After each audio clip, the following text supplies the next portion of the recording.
My name is Marcus Wells. In 2 years after my divorce, I thought I had finally moved on. I wasn't living in a penthouse or driving some glossy sports car. I wasn't posting thirst traps or hiring life coaches to tell me how to find myself. No, I did something quieter, something harder. I rebuilt. I bought a new house, 3 bedrooms, 2 bathrooms, a decent yard that needed mowing twice a week. The paint on the porch rail still smelled fresh when the sun hit it just right. It wasn't much to some people, not the kind of place that would make anyone gasp when they drove by. But to me, it was peace. Every nail in the wall, every creak in the floorboards, every stubborn blade of grass pushing through the sidewalk cracks felt like a small, stubborn victory. After 8 years grinding in cybersecurity, dragging myself through 18-hour days, surviving on bad coffee and worse sleep, and 2 side hustles that hijacked my weekends, I earned it. No one handed me this. No one split the burden. I built this life the slow, painful way, brick by brick, bill by bill, dream by exhausted dream. So when I pulled into my driveway each night, watching the porch light flicker on automatically like it was welcoming me home, I felt something rare, pride. I'd made it. I survived the betrayal, the public humiliation, the pitying looks from friends who didn't know what to say when Bianca walked out. I survived the empty bank accounts and the echoing walls of a shoebox apartment I could barely afford back then. I fought my way back. And for the first time in years, I allowed myself to believe that maybe, just maybe, life had stopped swinging at me long enough for me to catch my breath. And then, a letter showed up. It wasn't special at first glance. Just an ordinary manila envelope, the kind you get junk mail in, tossed lazily on top of the pile of coupons and political flyers wedged into my mailbox. But the second I saw the return address, a law office I vaguely remembered hearing about in divorce circles, my stomach twisted into knots.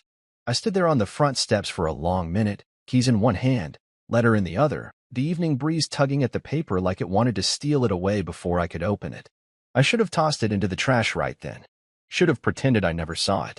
But something inside me, some stubborn, stupid part that refused to be blindsided again, forced my fingers to tear it open. And there it was, black and white and legally worded to hell and back. Bianca was suing me. For my house. At first, I genuinely thought it had to be a mistake. Some crossed wire. Some lazy paralegal filing the wrong papers. But no. There it was in bold ink, neatly summarized in a way that almost made me laugh. Bianca, along with her new husband Rory, yes, the same Rory she once swore up and down was just a friend, were asserting a claim against my property. Their argument? That since Bianca had supported me emotionally during our marriage, she was entitled to the house now. I sat down hard on the front steps, the letter trembling slightly in my hand. I read it again, and again. Each time, it somehow made even less sense. Since when did emotional support entitle you to real estate? By that logic, half the city owed their therapists beachfront condos. I leaned back against the door and laughed, a short, humorless bark that startled a neighbor's cat off my fence. You can't make this up. This was the kind of thing you saw in bitter divorce memes or trashy daytime courtroom shows. And now, somehow, it was my real life. A car drove past slowly, headlights brushing across my face like a silent accusation. I wondered if Bianca was watching. If she and Rory were sipping wine somewhere, scrolling through Pinterest boards titled Our Dream House, measuring my living room with their greedy, entitled eyes. I looked around at the yard I mowed every Saturday morning, the gutters I climbed up rickety ladders to clean out, the kitchen I had renovated myself with sore knees and YouTube tutorials. Every inch of this house had my fingerprints on it. My late nights, my side gigs, my missed holidays, my sacrifices. And now they thought they could just swoop in and claim it. Because what? Because she had smiled at me once after a long day? Because she had pretended for a few years that she loved me, before shattering everything behind my back? A slow, burning anger began to simmer in my gut. Not the wild, reckless fury that makes you throw things, but the cold, sharpening kind that makes you methodical, focused, dangerous. No, they weren't taking this from me. Not my house. Not my peace. Not again. I stood up slowly, feeling the weight of the letter crumple slightly in my fist. I didn't have a plan yet. I didn't have a lawyer.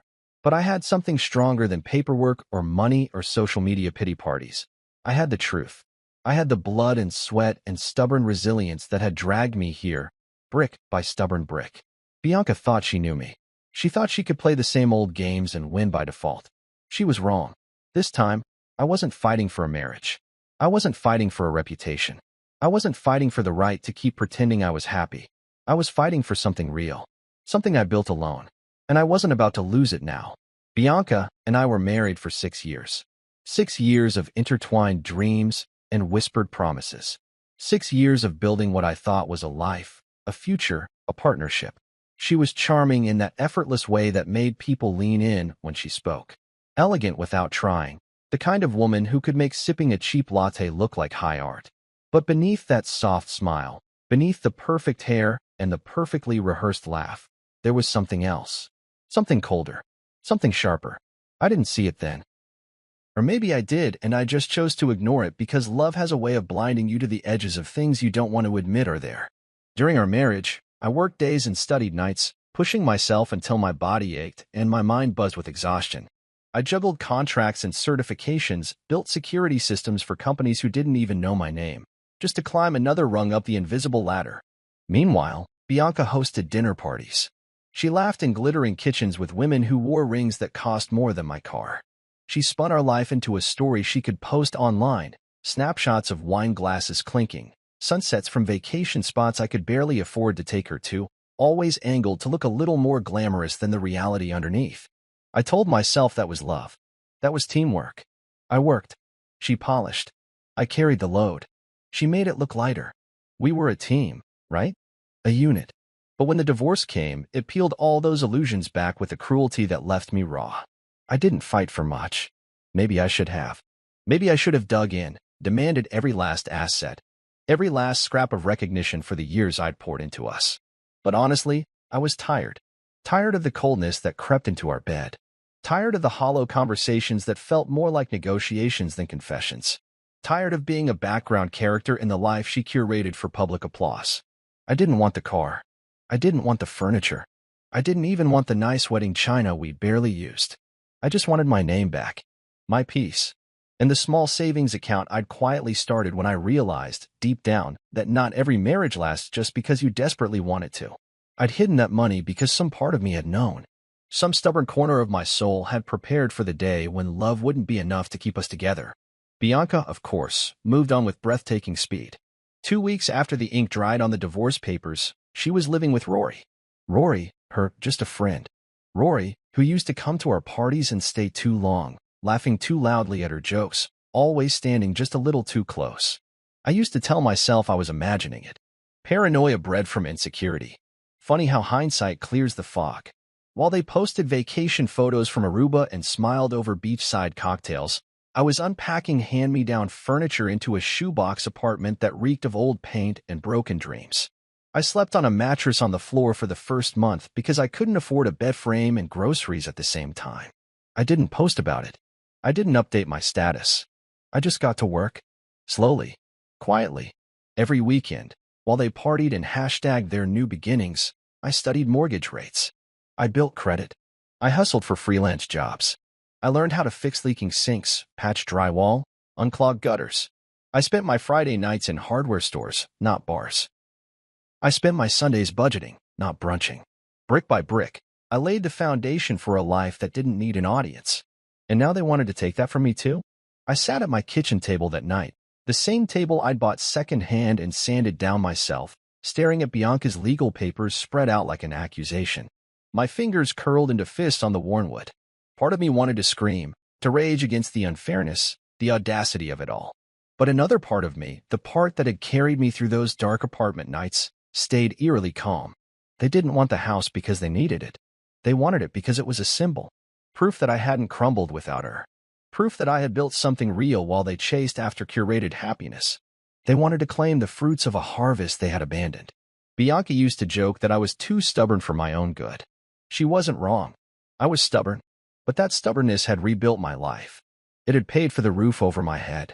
It had forged a peace she didn't understand, the kind of peace that didn't need validation from Instagram likes or hollow congratulations from equally hollow friends. They could file all the paperwork they wanted. They could spin their stories. But they weren't taking this from me. I looked around the house, at the framed certifications on the wall, the scuffed-up leather couch I refused to replace because it reminded me of the first client who paid me double my asking price. The crooked shelf in the corner that still leaned slightly even after I'd tried to fix it twice. Imperfect, maybe, but mine. Every inch of this house was soaked in effort. Every corner echoed with nights I stayed up until 3 a.m. fighting back doubt, hammering away at fears that I would never claw my way out of the wreckage Bianca left behind. This wasn't just a house. It was proof. Proof that I could be broken and still rebuilt. Proof that survival isn't always pretty, but it's always powerful. And no court, no entitled ex, no freeloading friend-turned-husband was going to strip that away from me. Not now. Not ever. I thought it was a prank. Some bad joke cooked up by bitter karma or a bored universe looking for its next target. I even checked the envelope again, half expecting to find a hidden camera crew jumping out from behind the hedges, laughing their heads off. But no. Bianca's court filing was very real. Stamped, notarized, and dripping with the kind of entitlement only someone completely divorced from reality could muster. The claims were laughable if they hadn't been so infuriating. According to Bianca and Rory's attorney, who must have needed hazard pay to even draft this nonsense, I owed Bianca for emotional investment. As if the sighs she heaved after long dinner parties or the passive-aggressive glances when I missed anniversaries because I was pulling overnight shifts somehow qualified her for a $500,000 payout. The second part of their claim was even worse. They argued that the house was built on the foundation of her support, that her standing beside me at cocktail parties and occasionally liking my LinkedIn updates somehow meant she was a silent partner in the blood, sweat, and tears that had gotten me to the point where I could even dream about a mortgage. And then came the cherry on top of the entitlement parade, the assertion that she and Rory needed the house more than I did. Apparently, need was now a legal strategy.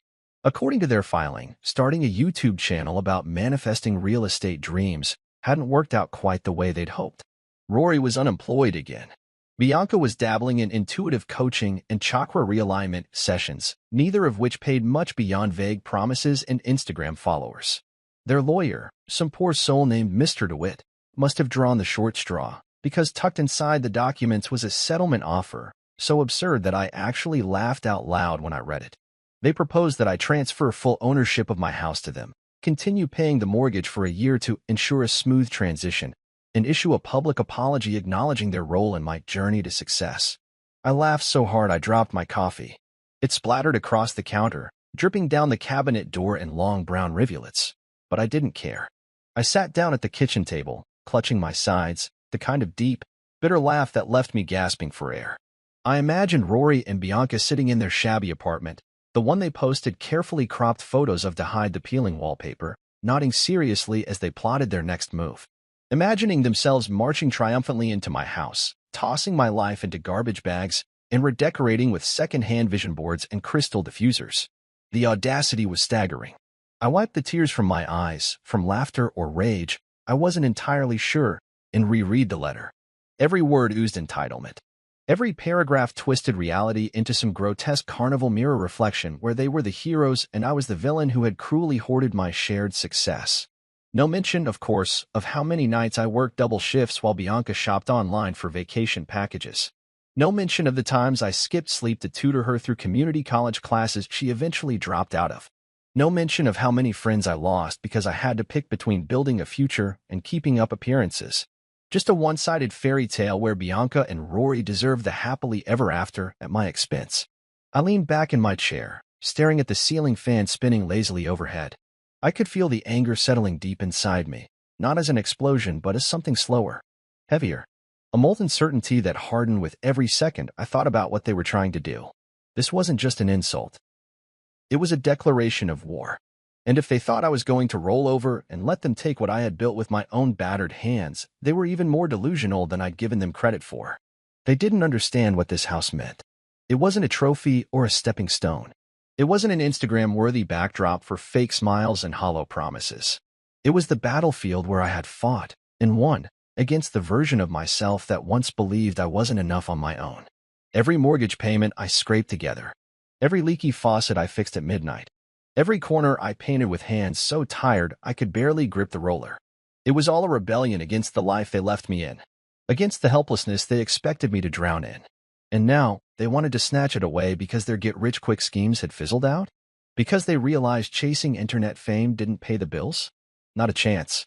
I stood up, grabbed a notepad from the counter, and started jotting down everything I could remember about the house purchase.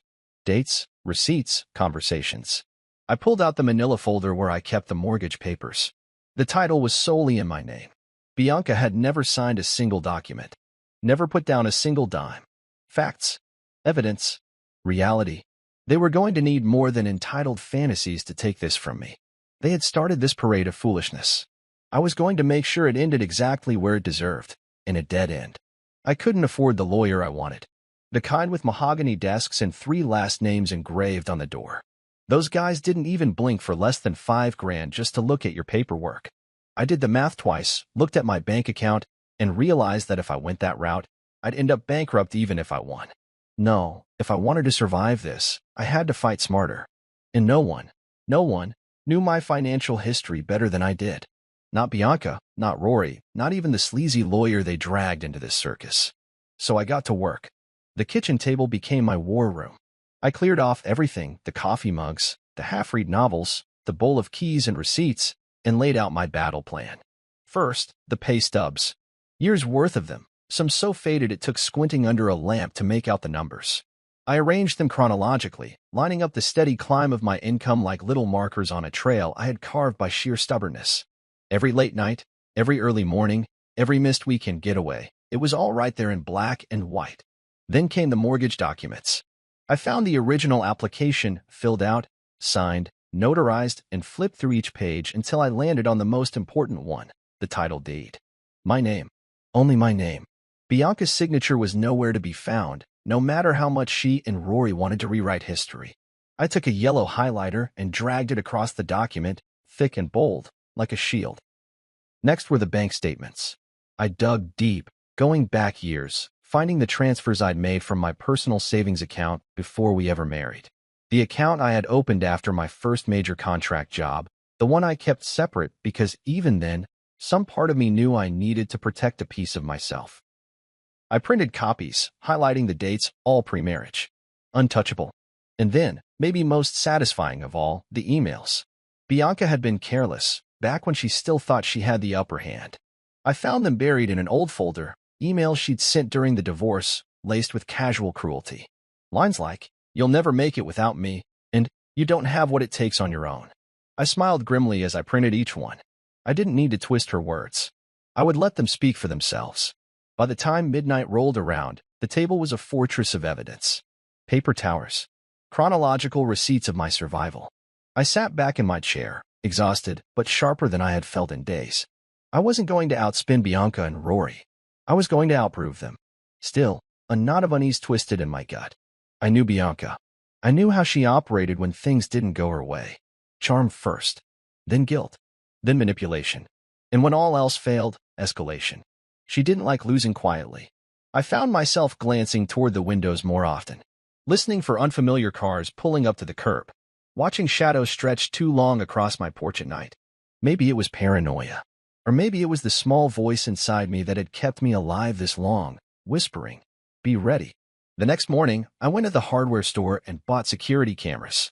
A full system, not the cheap ones you stuck to the doorbell, but real ones, with motion sensors and infrared night vision. I spent the entire weekend drilling brackets into the eaves of the house, stringing wires through crawl spaces, programming alerts on my phone. It felt strange at first, standing there in the yard, watching the little red lights blink to life. Like I was gearing up for a battle I couldn't see yet. Like I was locking down a fortress for a siege that hadn't officially started. But I knew better. The first shot had already been fired the moment Bianca filed those papers. When I was finished, I took a slow lap around the perimeter, testing the angles. No blind spots. No easy entry points. It wasn't just about protecting the house. It was about protecting the peace I had bled for. The nights of loneliness, the mornings of fear, the years of doubt, they had all earned me this place. This sanctuary. I wasn't going to let anyone storm its gates. Not Bianca. Not Rory. Not a lawyer or a judge or a broken system that sometimes rewarded the loudest liars over the quiet builders. This was mine. I stood on the front lawn, looking at the house in the morning light, a coffee mug warming my hands. The siding needed a new coat of paint. The flower beds were a mess. The porch steps creaked if you hit them wrong. It wasn't perfect. It wasn't glossy or magazine-worthy. But it was real. It was mine. And for the first time since that manila envelope had landed on my doorstep, I felt a surge of something deeper than anger, deeper than fear. Resolve. They could come. They could lie. They could spin their fairy tales in courtrooms and online fundraisers and YouTube confessionals. It didn't matter. I was ready. No entourage. No moral support friend in a stiff blazer. No dramatic entrance. Just me, a navy blue suit that still had the dry cleaner's tag tucked into the inside pocket, and a single worn folder grip tied in my hand. Everything I needed was inside that folder, the proof, the truth, and a reminder that no matter what circus Bianca tried to orchestrate, reality was still on my side. The courthouse smelled like disinfectant and desperation. Voices echoed off the marble floors, some angry, some resigned. Families unraveling in real time. Lies reduced to paperwork and courtroom whispers. It wasn't my first time inside a courthouse, but it felt different today, heavier somehow. Like the walls themselves knew another battle was about to begin. I found the assigned courtroom and stepped inside, the door creaking just enough to draw a few glances. I took a seat near the front, placing my folder neatly on the table, ignoring the nervous bouncing of my leg under the surface. I kept my hands folded calmly in front of me, breathing slowly, the way I'd taught myself to in the months after the divorce when panic attacks used to feel like heart attacks. And then she entered. Bianca swept through the double doors like she was arriving at a red carpet event. Chin high, hair perfectly curled, heels clicking like a countdown to trouble.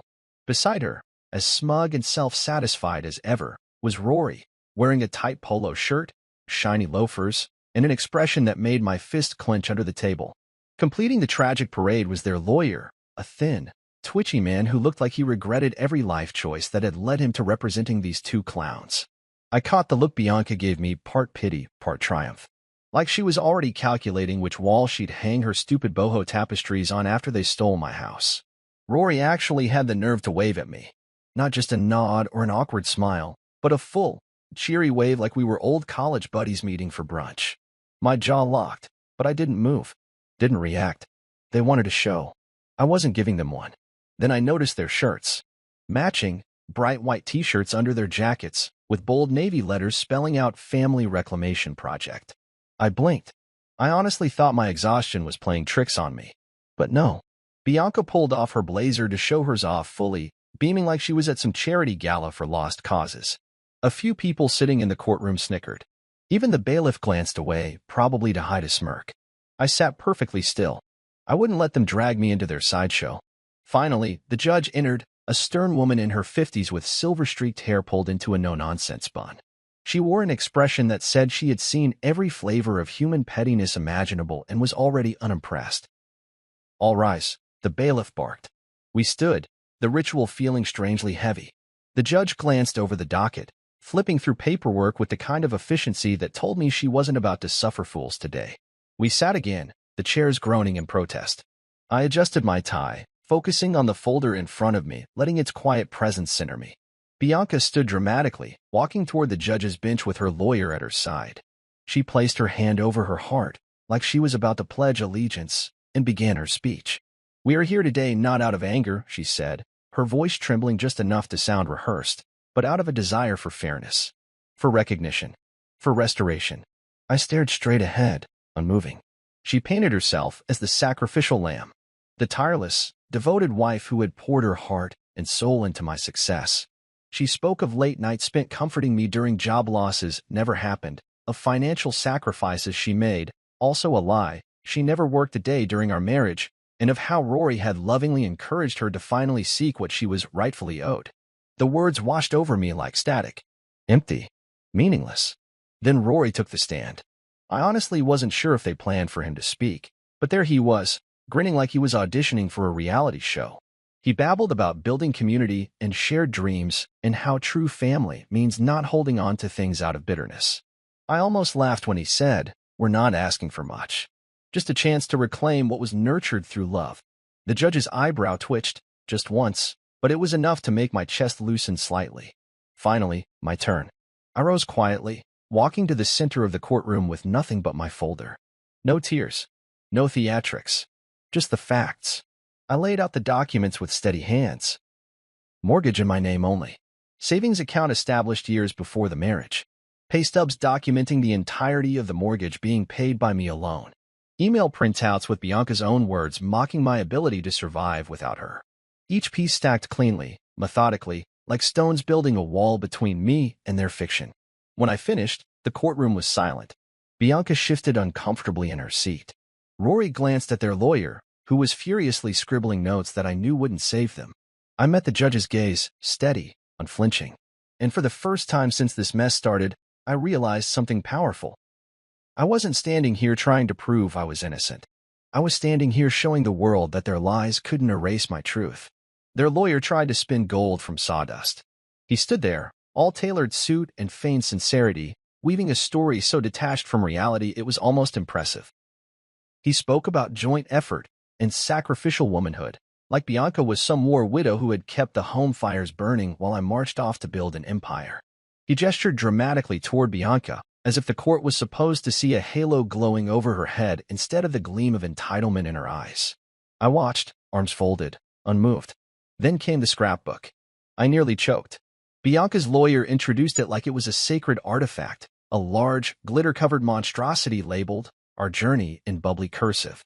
Inside were screenshots of Bianca's old Instagram posts from during our marriage, selfies at my office Christmas party, boomerangs of champagne glasses clinking at promotion celebrations, snapshots of her holding coffee cups captioned, "Supporting my man's grind #PowerCouple." They presented the scrapbook as evidence that she had been a vital part of my professional success. I sat there stunned, staring at the glitter shedding onto the courtroom floor, wondering what parallel universe I had stumbled into. Meanwhile, the lawyer clicked through a PowerPoint presentation on the flat-screen TV, titled, "Healing Through Redistribution." I swear to God, that was the actual title. Slide after slide flashed by, filled with pastel backgrounds, inspirational quotes about teamwork, and blurry photos of Bianca and me at various events, always smiling, always posed, always filtered within an inch of our lives. The underlying message was clear. Her emotional support had manifested my financial gains, and therefore, it was only fair, inevitable, really, that she and Rory should now inherit the house I had broken my back to afford. The judge sat through it all with a face carved from stone. When the lawyer finally wrapped up his nonsense and clicked off the presentation, there was a long, heavy silence. It wasn't the silence of persuasion. It was the silence of disbelief, the courtroom collectively trying to process the absurdity it had just witnessed. When my turn came, I didn't bother standing. I simply slid my evidence across the table to the clerk, who passed it up to the judge. The judge flipped through the document slowly. Proof of the mortgage solely in my name. Bank statements showing the down payment drawn from a personal account predating my marriage. Tax documents, W-2s, 1099s, every financial thread tracing back to me and me alone. Printed text messages from Bianca during our divorce where she had taunted me with lines like, "You'll never survive without me," and "You're nothing on your own." No glitter. No inspirational quotes. Just cold, hard facts. When the judge looked up, her eyes settled on Bianca. "Ma'am," she said, voice even, "are you currently employed?" Bianca smiled sweetly, as if she was about to offer the punchline of a joke. "I'm an intuitive energy coach," she said proudly, like it was a job title the court would recognize with solemn nods. The judge's pen paused mid-note. "And your husband?" she asked, her tone tilting slightly toward disbelief. Rory leaned forward eagerly, flashing the courtroom a megawatt grin. "I'm currently between opportunities," he announced, puffing out his chest like that was some noble, courageous thing. I heard a soft cough from someone in the back, barely disguised laughter. The judge sat back slowly, steepling her fingers, studying them both as if she were observing an exotic species she had no idea how to classify. Bianca fidgeted, sensing the shift in atmosphere, but Rory remained blissfully unaware, nodding along like he was at a job interview for delusions. The judge closed the file with a quiet snap. There it was, the sound of their fantasy starting to crack. They had walked into this courtroom thinking they could weaponize sentimentality, thinking they could spin nostalgia into equity, thinking that a few old Instagram captions and a glitter scrapbook would erase the years I had spent grinding my knuckles into the concrete reality of building something from nothing. They didn't realize that courtrooms weren't playgrounds. They didn't realize that judges didn't deal in hashtags or healing journeys or manifesting wealth through positivity circles. They dealt in proof, in reality, in work. The very things Bianca and Rory had spent years dodging. I sat there quietly, breathing steadily, feeling the tension in my shoulders begin to loosen for the first time since this nightmare had started. I didn't smile. I didn't gloat. I simply sat still, solid, unshakable, while the fantasy they had built started crumbling around them. Bianca shifted again, glancing nervously at her lawyer. Rory leaned back in his chair, confusion beginning to cloud his perfect Instagram influencer smile. The judge hadn't ruled yet. Not officially. But anyone who had ever set foot in a courtroom knew when a case was already dead, and theirs was already cold. The judge stared at them for a long, excruciating moment. It wasn't the kind of stare you see in courtroom dramas, no theatrical squint or finger tapping. It was worse. It was the blank, unimpressed gaze of someone who had seen too many entitled people walk into her courtroom thinking a sob story could rewrite facts. A silence spread through the room, thick and heavy, broken only by the quiet shuffle of the court clerk adjusting a stack of papers. Finally, the judge spoke. "Let me be clear," she said, her voice cutting cleanly through the stillness, sharp as a scalpel. She leaned slightly forward, pinning Bianca with her gaze. "You are asking this court to transfer a legally purchased home, which you have no financial claim to you and your new husband, based on vague emotional contributions?" Bianca opened her mouth, probably ready to launch into some pre-rehearsed monologue about love and sacrifice and positive energy. But nothing came out. She blinked, lips parting and closing again like a fish gasping for air. The courtroom didn't erupt. No gasps. No murmurs. Just a collective, internal acknowledgement that the absurdity of this case had finally reached critical mass. Rory, in his infinite wisdom, decided now was a good time to lean in and whisper something to Bianca. I couldn't hear the words, but I didn't need to. The effect was immediate. Bianca's carefully crafted facade cracked. Not the hairline fracture of nerve she could usually mask with a smile. No, this was a full fissure, a splintering of all the self-righteousness she had armored herself with. She snapped. "We deserve this. He owes us." Bianca shouted, rising half out of her seat before her lawyer yanked at her arm, trying to pull her back down. The words echoed across the marble and wood, reverberating through the courtroom like a church bell struck too hard. The judge didn't flinch. She didn't scold or silence her. She just stared for a beat longer, letting Bianca's outburst hang in the air for everyone to taste. Then, very calmly, the judge reached for her gavel. "I'll deliver my ruling in writing," she said, tapping the block with a short, definitive rap that sounded louder than any shout Bianca could have managed. "But let me say this now, this borders on harassment." Another pause. The weight of the words settled onto Bianca's shoulders, dragging her back into her seat like gravity itself had given up being polite. "Further actions along these lines may result in sanctions," the judge added, her voice a warning wrapped in steel. "This court is not a tool for personal revenge or self-serving narratives." The courtroom started moving again, papers rustling, people shifting in their seats, but I remained still. Frozen, not from fear or anger, but from the overwhelming tidal wave of relief starting to creep into my bloodstream. The bailiff called out, "Case adjourned," and people stood automatically, a rustling of jackets and shuffling feet. But I stayed seated for another moment longer, absorbing the reality, it was over. Not officially, not yet. The paperwork still needed filing, the final dismissal still needed to hit my mailbox. But in every way that mattered, it was done. I rose slowly, gathering my folder, now thinner than when I'd walked in, most of its contents handed over as evidence. I straightened my jacket, adjusted my tie, and turned toward the door. Bianca didn't meet my eyes. She sat stiffly, staring at the floor like it might open up and swallow her whole if she willed it hard enough. Rory fidgeted beside her, pulling at the sleeves of his cheap blazer, clearly wanting to bolt but too cowardly to move first. Their lawyer was already packing up, his face carefully neutral, like a man thinking about how he could bill every last minute of this disaster. As I walked past, I caught a few snippets of whispers, a courtroom staffer muttering, "What a mess," and another shaking his head with a quiet, "Unbelievable." But I didn't bask in it. I didn't need to. I wasn't here for revenge. I wasn't here for a front row seat to Bianca's unraveling. I was here for one thing, and one thing only, to protect the life I had rebuilt. And I had done it. Step by painful step, I pushed through the heavy courthouse doors into the afternoon sunlight. It hit me like a blessing, warm and sharp and dazzlingly bright. I stood there on the steps for a second, breathing in the fresh air, letting it fill my lungs in a way it hadn't for weeks. The courthouse behind me buzzed with its usual business, marriages crumbling, custody battles raging, endless paperwork shuffling lives into new configurations. But none of it touched me. Not anymore. My phone buzzed in my pocket. I pulled it out, expecting a message from my cousin Tasha or maybe my best friend Reed, both of whom had promised to be on standby for whatever verdict came down. But it wasn't them. It was Bianca. One new text. When will you learn that you can't do this alone? I stared at it for a moment, thumb hovering over the screen. A part of me, the part that used to flinch when she raised her voice, the part that used to crumble under her disappointment, wanted to reply, wanted to argue, wanted to explain. But another part of me, the part that had bought a house, fixed a life, and stood alone in a courtroom without flinching, knew better. I hit delete without reading the rest. No response. No energy wasted.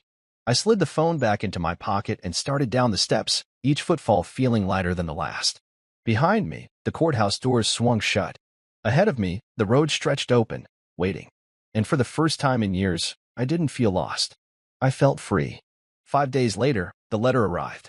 A slim white envelope, stamped and official, tucked neatly among the usual stack of junk mail and coupon flyers. My heart thudded against my ribs when I saw the return address, the courthouse, but this time, there was no dread. Only finality. I carried it inside, dropped the rest of the mail onto the counter without a glance, and sat down at the kitchen table, the same one where I'd built my defense, piece by piece. The late afternoon sun slanted through the windows, spilling warm light over the wood grain.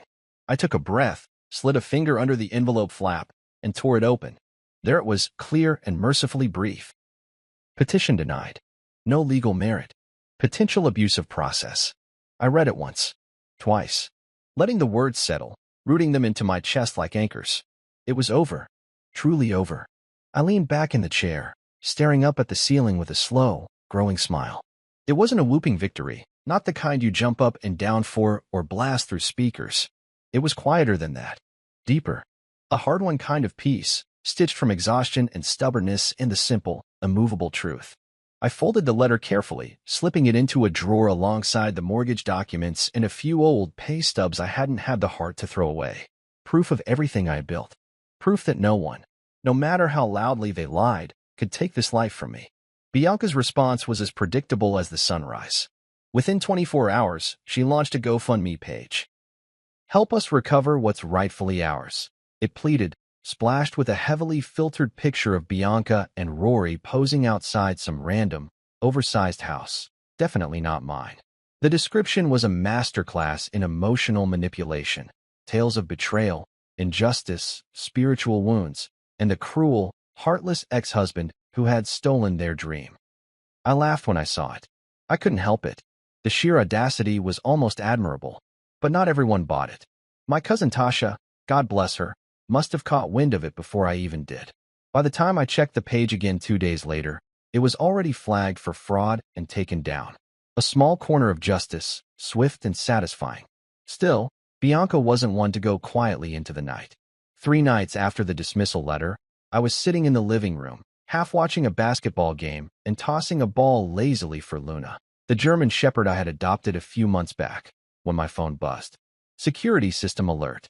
I pulled it up without much thought, expecting a stray cat or maybe the neighbor's kid cutting across my lawn again. Instead, there was Rory, creeping around my driveway at 2 in the morning, wearing dark clothes and moving like he thought he was invisible. He peered into the windows, rattled the handle of the side gate, and tried, unsuccessfully, to disable one of the cameras. It caught every stupid move in crystal-clear night vision. I didn't even hesitate. I dialed the non-emergency police line, calmly reporting a trespasser. By the time the cruiser rolled down my street, Rory had disappeared into the night, but the footage was enough.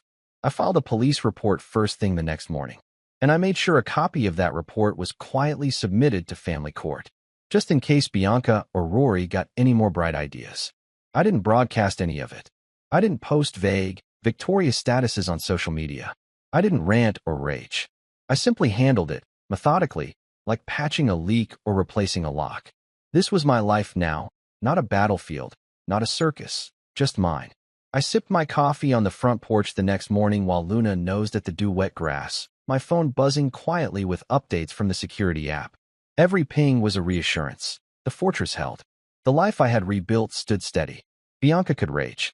Rory could scheme. They could throw tantrums online, and whisper lies in places I couldn't see. It didn't matter. I had the truth. And more importantly, I had time. All the time in the world to keep living a life they couldn't touch. The war they had tried to drag me into was over. And I had won without ever sinking to their level. It didn't take long for the sympathy campaign to kick into high gear. Bianca, ever the master of selective storytelling, started working the phones. Messages trickled in from people I hadn't heard from in months. Some barely more than distant acquaintances, others once close friends who, frankly, should have known better. Each one carried the same underlying message, guilt, wrapped in faux concern. Bianca's mother was the first to reach out. A simple text, but one loaded with judgment heavier than any courtroom verdict. How could you do this to her? No greeting. No curiosity about what had actually happened. No attempt to understand. Just instant condemnation, handed down like I was a war criminal instead of a man defending his home. I stared at the message for a long moment, thumb hovering over the keyboard. Part of me wanted to unleash the whole truth, to send screenshots and documents and court filings until there was no way to deny the reality of what Bianca had tried to pull. But another part of me, the quieter part that had grown stronger over these last brutal years, whispered a simple truth. I didn't owe them anything. So I typed back 2 words and sent them without hesitation. She did. That was it. Short, final, clean. The next wave came almost immediately. An aunt of Bianca's, the same woman who used to coo over our wedding photos and call me the best thing that ever happened to Bianca, slid into my DMs with an acidic message. You'll die alone in that house. Charming. I didn't bother replying to that one. What was the point? Let them stew in their anger. Let them spin tales about the big bad ex-husband who dared to draw boundaries. If the price of peace was being painted as the villain in someone else's fantasy, I'd pay it gladly. Meanwhile, Bianca and Rory's public image began to crumble in spectacular fashion. The cracks were small at first, whispered rumors, deleted posts, but soon the whole shaky facade started collapsing under the weight of their own dysfunction.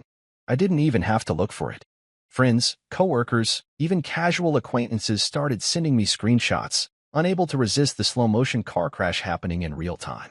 Bianca and Rory had apparently decided that Facebook Live was the perfect arena for airing their grievances. The first video was chaotic but relatively tame, a heated argument about bills and whose manifestation journey was more important. Rory stormed off-camera halfway through, leaving Bianca to cry into the chat window while comments from concerned followers and gleeful haters flooded in. Someone tagged me. I muted the conversation without watching more than a few seconds. It wasn't my circus. Not anymore. I refused to make their mess my entertainment. Instead, I clipped Luna's leash to her collar and took her for a long walk around the neighborhood. The evening air was cool against my face, the sky bruising into shades of purple and gold. Luna trotted beside me, ears perked, tail wagging with each new scent she discovered. We passed families cooking dinner, porch lights flicking on one by one, a quiet symphony of normalcy. And for the first time in longer than I could remember, I realized I wasn't carrying the weight of it anymore, the weight of explaining myself, defending myself, proving myself to people who had already decided what they wanted to believe. I didn't need to convince anyone. I didn't need to win any battles beyond the ones that truly mattered, the battle for my peace, my dignity, my right to rebuild my life on my own terms. When we got back to the house, Luna flopped down on the living room rug, tongue lolling out in happy exhaustion. I sank into the couch, my body sinking into the familiar cushions, and closed my eyes for a moment, just listening. No yelling, no doors slamming, no accusations hurled like knives across a battlefield. Just the hum of the refrigerator, the soft whir of the ceiling fan, and Luna's steady breathing. Peace. Hard won. Precious. Bianca could rant. Her family could seethe. Rory could spiral live on the internet until his followers dwindled to nothing but bots and bitter exes. None of it could reach me here. I had crossed the battlefield, survived the storm, and found something better waiting on the other side. Not revenge. Not vindication. Just peace. And God, it tasted better than anything I had ever fought for before. Today, the house is quiet. Not the heavy, suffocating quiet I used to know. Not the silence of fights left unresolved or words swallowed until they turned bitter. No, this quiet hums with something else entirely, peace. The kind of peace you can feel under your skin. The kind that doesn't need permission or validation. I wake up early now, even when I don't have to. It's not obligation pulling me out of bed. It's habit, maybe, but also a small kind of joy. There's something about starting the day before the world fully wakes up. something sacred. This morning, I pad barefoot across the hardwood floors, Luna trailing behind me, tail thumping lazily against the doorframe. I open the back door and step onto the deck, cradling a mug of hot coffee between my palms. The steam curls upward into the cool morning air, disappearing into the pink-streaked sky. Grandpa Ron is already there, leaning against the railing, a sanding block in one hand. We've been working on this deck for weeks now, and it's coming together plank by plank, screw by screw. A project born not out of necessity but out of want. The kind of thing you do when life finally slows down enough that you can build something just because you want to, not because you have to. "Mornin', boy," he says, voice rough with age but warm with approval. He nods at the wood under our feet. "Not bad, huh?" I smile, sipping my coffee. "Not bad at all." We work in companionable silence for a while, sanding down the rough spots, planning where to seal next. Luna noses around the edge of the deck, chasing invisible scents with the single-minded focus only dogs seem to possess. The life I have now is quieter, yes. Smaller, maybe, by some people's standards. But every piece of it is mine. Hard-won. Honest. I host game nights with friends now, real friends. The kind who don't measure your worth by your bank account or your relationship status. People who bring over homemade nachos and cheap beer and laugh until they can't breathe over the most ridiculous jokes. No curated Instagram moments. No carefully staged smiles. Just life. Raw and messy and beautiful. Every so often, Bianca still tries to reach out. The last email she sent arrived a week ago. I didn't even have to open it to know what it would say. Her subject lines have become almost poetic in their desperation. "When will you stop punishing me and act like family?" I didn't respond. Not out of anger. Not out of spite. But because answering would imply there was still something between us that could be fixed, healed, salvaged. There isn't. The thing is, forgiveness isn't always a grand gesture. It isn't always a reunion scene or a tearful phone call where everything broken gets neatly stitched back together. Sometimes forgiveness is just letting go of the rope, refusing to keep pulling on something that's already dead weight. I forgave Bianca a long time ago, but forgiveness doesn't mean reopening the door. It doesn't mean handing over the keys to my peace. And it sure as hell doesn't mean pretending what she did didn't matter. I sip my coffee, watching the sunrise bleed gold across the horizon. Inside, Luna lets out a soft bark, demanding breakfast. I chuckle and head inside, the screen door creaking behind me. I fill her bowl, scratch behind her ears, and let the radio hum low in the background, a lazy country song about small towns and slower lives. Later today, I'll finish the last sanding on the deck. Maybe call up Reed and Tasha and see if they want to come by for cards and pizza tonight. Nothing fancy, nothing staged, just the simple kind of good that doesn't need an audience. I glance around the house, at the photos on the wall, the books stacked haphazardly on the coffee table, the slightly crooked lamp I keep meaning to fix. It's not perfect. It's lived in. It's real. And it's mine. No legal battles. No GoFundMe pages. No drama spilling across my front lawn. Just a man, a dog, a house, and the kind of life that doesn't need to be defended in courtrooms or sold for sympathy points. Sometimes, I think about what Bianca said, about me dying alone in this house. Maybe she's right. Maybe I will. But if that's the case, I'll die on my own terms, in a home I built with my own two hands, surrounded by the kind of peace people like Bianca spend their whole lives chasing and never quite catching. And honestly, that sounds like a damn good ending to me.